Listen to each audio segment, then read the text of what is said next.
Welcome, everyone, to Make Your Day Richer. I, of course, am your host, Rosie O'Donnell, and we'll get to that later. Team Rosie. My guest is a trailblazer in integrating cutting-edge technology and science with human connection. Paolo Gaudiano is the author of the book Measuring Inclusion. He's also a Forbes contributor and the recipient of numerous awards. As the founder of Aleria and ARC, he's on a mission to combat disengagement and polarization by helping people understand why empathy and inclusion actually lead to better business. Can you imagine? If that sounds like a good show to you, hit that share button, hit that like button, and let's start the show. Make your day richer than it was before. Got some good times knocking upon your front door.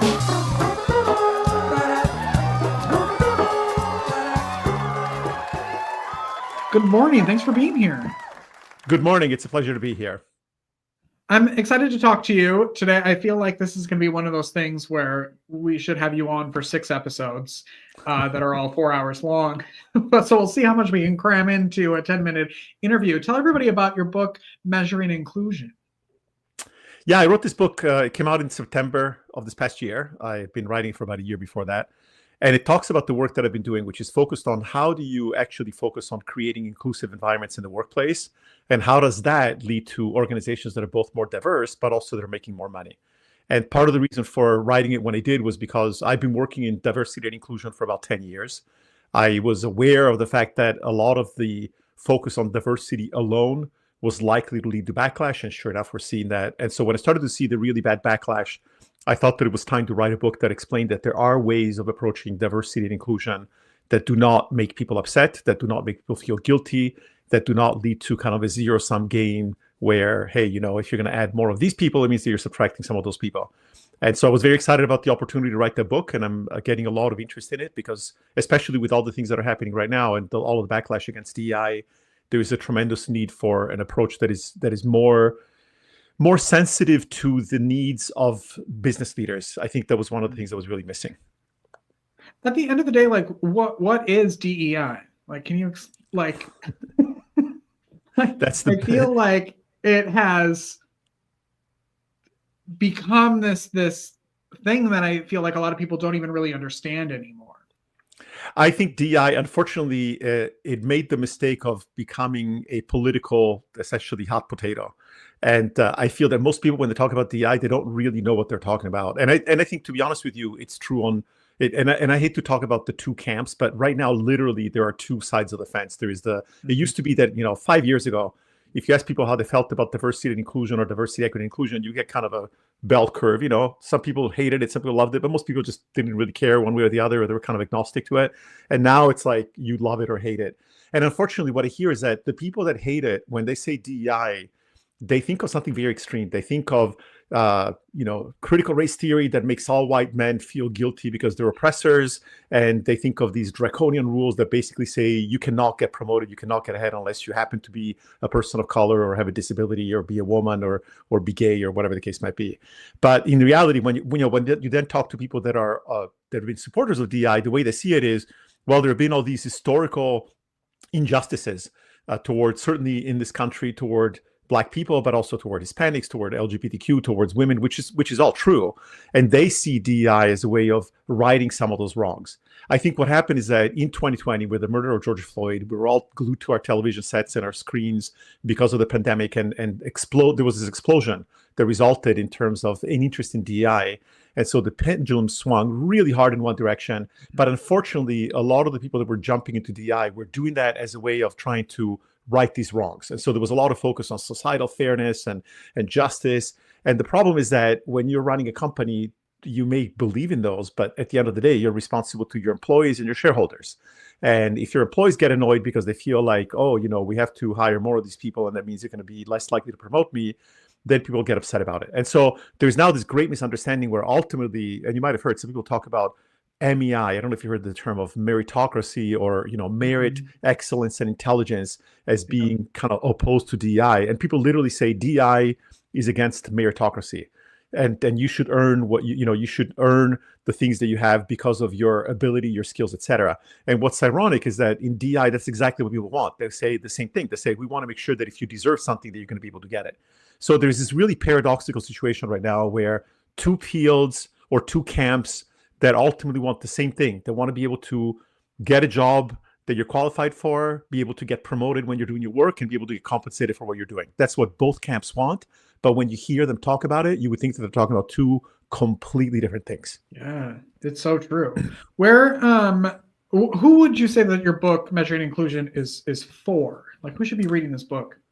I wrote it specifically for people that are interested on the business side of things, but that includes leaders that want to understand how they can actually integrate this thinking within their organizations in a way that benefits them, but also DI practitioners, both inside and outside the organization, and a lot of managers too. So when I say leaders, really anybody that is in charge of the success and well-being of any number of people. So it can be a mid-level manager, even kind of a low-level manager. Anybody that is actually having an impact on people in an organization would benefit from reading this book. And I think that the main benefits will be for people that are managers. It's about understanding how the way that they treat their team, or how, I should say, not the way they treat their team, but the way that their team experiences their work life day to day actually has an impact on their teams and therefore on their ability to manage. For the leaders, it has to do with how do you link what's happening in your individual teams to the financials of the organization. And for DI practitioners, what I hope that they will understand is that some of the things that we have been doing on the DI side traditionally have actually backfired. Why have they backfired? What can we do that is going to avoid that moving forward? And what are you hearing from people that have read the book? I'm very happy to say that people love it. And one of my proudest things is I do a lot of public speaking as well. And one of my favorite things is to walk into a room in a company where there will maybe be 50 people, of all kinds of people. That goes from the leaders to anybody else in the organization. And at the end, to have a typically white male leader get up and say, "Oh my God, this is the most awesome version of DI that I've ever heard about." But then also have, let's say, the Black queer woman who is in the DEI department get up and say, "Oh my God, this is the greatest thing I've ever heard."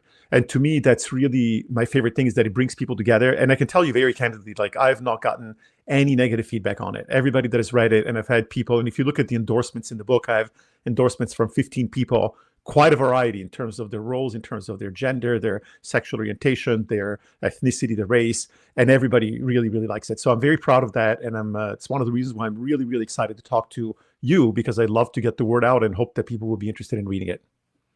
Well, and I maybe I'm going to ask this question wrong, but as there are things being put into place to take some of this away, doesn't it also feel like you don't need a government to tell you to have this in your business, right? Like, does that make sense? Like, can we talk a little bit about how you can still do it? Yeah, so this is kind of the paradox of what this world has come to.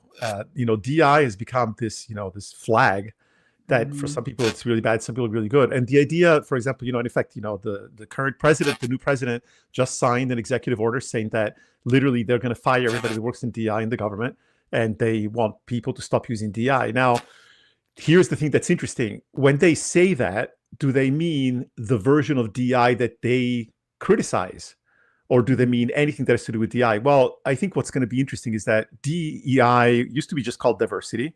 And I would say it historically started maybe in the 60s, after civil rights, when there was starting to be a lot of awareness of the need to have more people of color, and also women had pretty crappy rights when it came to the workplace.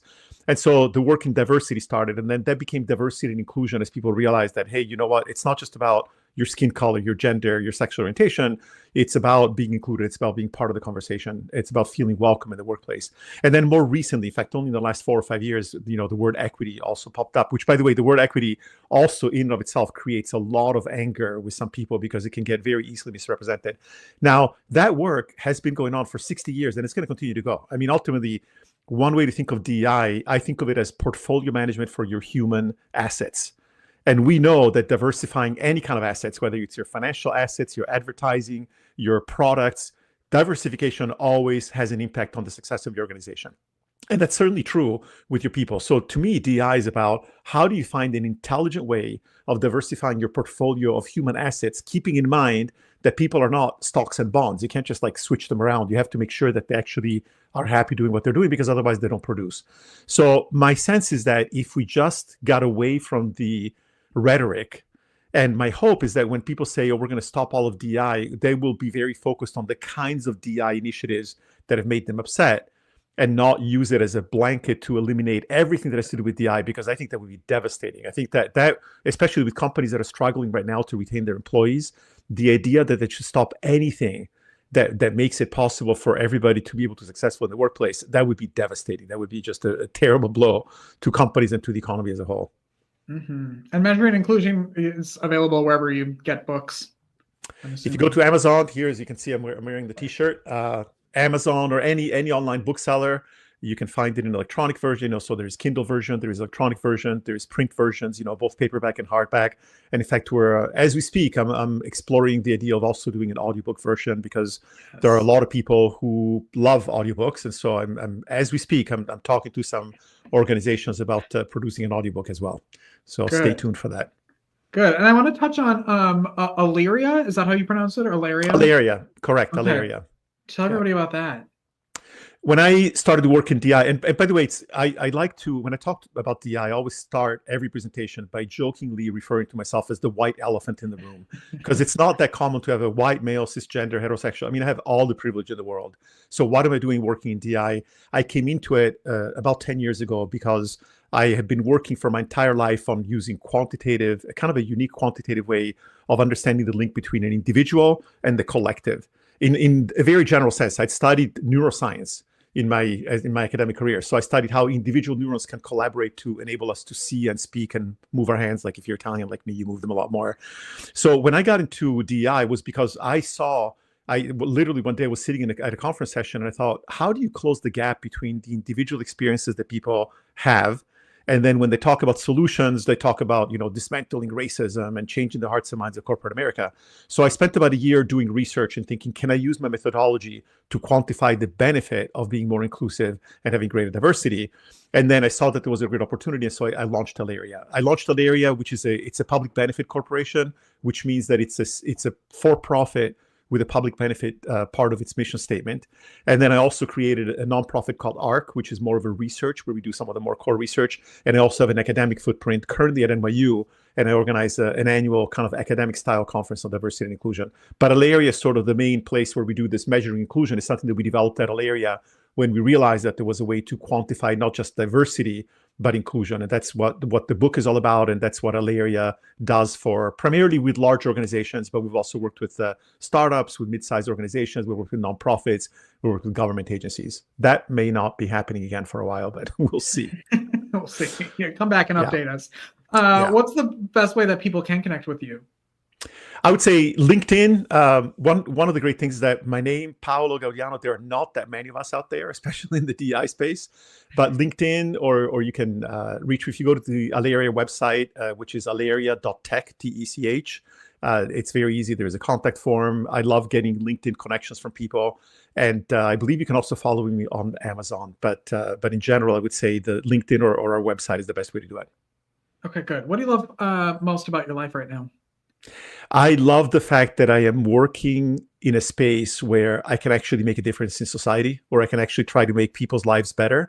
So I get up every morning and I'm super excited about the work that I do. It's a lot of work and it's challenging, certainly right now, but the satisfaction of being able to do something that can make some people's lives easier and that can change people's minds and change the way that people do business, to me is super, super exciting. Well, thank you for doing the work. Thank you for taking the time to come and chat with me. I appreciate it. Thank you. I really appreciate it, and very, very grateful to have been a guest. And if you want to invite me 5 more times, I'm sure I can find plenty more things to talk about. Come on anytime. The book is called Measuring Inclusion. We'll take a break and be right back after this. Don't go away.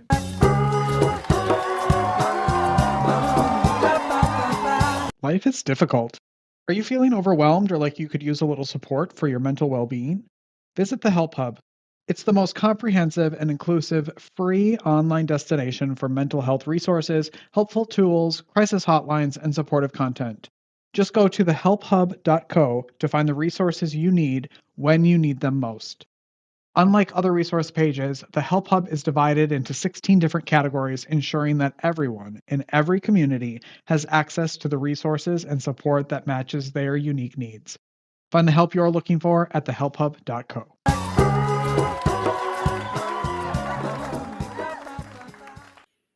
Welcome back, everybody. Hey, so I don't know if you know that I'm wearing a Rosie O'Donnell Show t-shirt. And if you've ever talked to me, watched this show, or have looked at anything I've done, you know I'm a huge Rosie fan.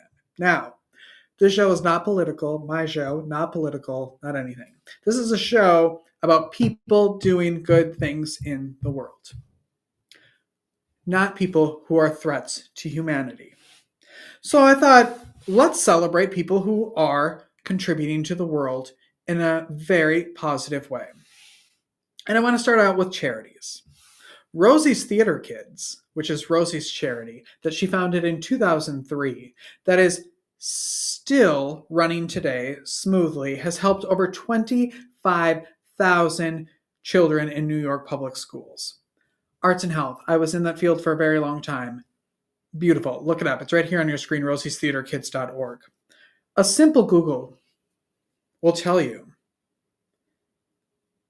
There have been no reports of legal action, investigations, or major scandals relating to the financial management or operation of Rosie's Theater Kids.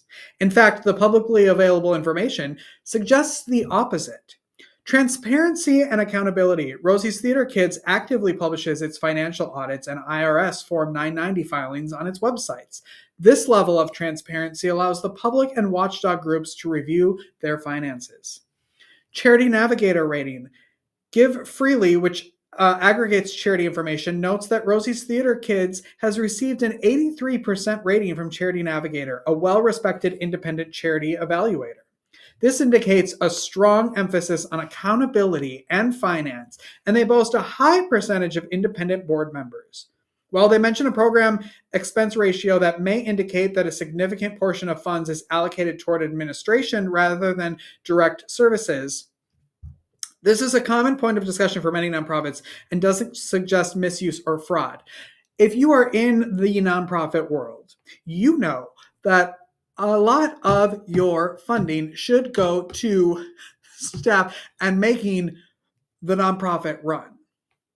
Do some research. People outside of the nonprofit world feel that everybody should be volunteering and that it should go directly to whatever program it is. But it's time and money, and there are things like rent and insurance and things you don't even think about that have to be paid for. And people should be paid for their work. Okay. Focus on mission. The overwhelming public discourse around Rosie's Theater Kids centers on its positive impact, providing arts education, mentorship, and academic support to underserved children in New York City. Reviews and testimonials consistently highlight the positive experiences of students and families. That is Rosie's Theater Kids, rosiestheaterkids.org. Great organization. Look them up. Now, let's look up, Donald Trump's Foundation. Are we ready? The Donald J. Trump Foundation, a New York-based tax-exempt private foundation, faced significant legal drama and was ultimately dissolved by court in 2018. The core of the controversy revolved around allegations of widespread misuse of charitable funds for Donald Trump's personal, business, and political interests. Here's a breakdown of the key issues and drama. Misuse of funds for personal and business gain. Paying legal settlements. The foundation allegedly used its funds to settle legal obligations of Trump's businesses, such as a lawsuit over an 80-foot flagpole. He loves a good flagpole at his Mar-a-Lago resort and a hole-in-one contest prize at a Trump-owned golf course. Funds were reportedly used to buy a $10,000 portrait of Donald Trump and $11,525 for sports memorabilia and champagne at a charity gala. There were allegations that the foundation paid for ads promoting Trump's hotels in programs for charitable events. It's not over. A major point of contention was a televised fundraiser for veterans held in Iowa during the 2016 presidential primaries. The New York Attorney General's office alleged that the event was, in fact, a Trump campaign event, and that campaign staff, rather than the foundation's board, dictated how the raised money was distributed. Trump and his campaign allegedly took credit for grants made by the foundation with publicly raised funds.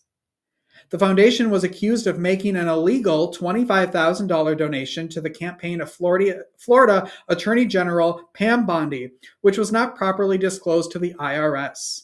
Charities are legally barred from engaging in political activities. Lack of governance and oversight. It's not over.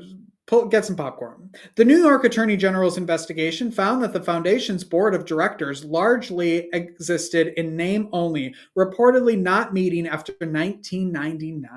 Decisions regarding expenditures and grant recipients were allegedly made solely by Donald Trump. The foundation's treasurer, Alan Weiselberg, even claimed he wasn't aware he was on the board until investigators approached him. The foundation, initially set up to receive Trump's personal donations, began soliciting outside donations without the required 7A charitable organization registration under New York state law. The legal outcome. In 2018, the New York Attorney General's office filed a lawsuit against Donald J. Trump, his 3 eldest children, and the Trump Foundation, accusing them of a shocking pattern of illegality. As a result of this lawsuit, the Donald J. Trump Foundation agreed to shut down and dissolve under court supervision in December 2018. Its remaining assets, around $1.7 million, were dispersed to court-approved charities with no connection to Trump or his family. In November 2019, a New York State Supreme Court judge ordered Donald Trump to pay $2 million in damages for improperly using charitable assets for his personal, business, and political interests. This money was distributed among 8 legitimate charities. As part of the settlement, Trump admitted to personally misusing funds at the foundation and acknowledged that the foundation's board failed to meet or provide proper oversight. The settlement imposed restrictions on Donald Trump's involvement in other charitable organizations, including a total ban on any self-dealing. His children were also required to undergo mandatory training on the duties of officers and directors of charities.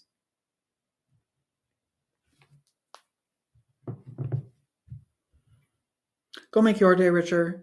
Go make somebody else's day richer. You've made mine by watching this show, and I love you for it. We'll be back tomorrow with an all-new episode. Bye-bye.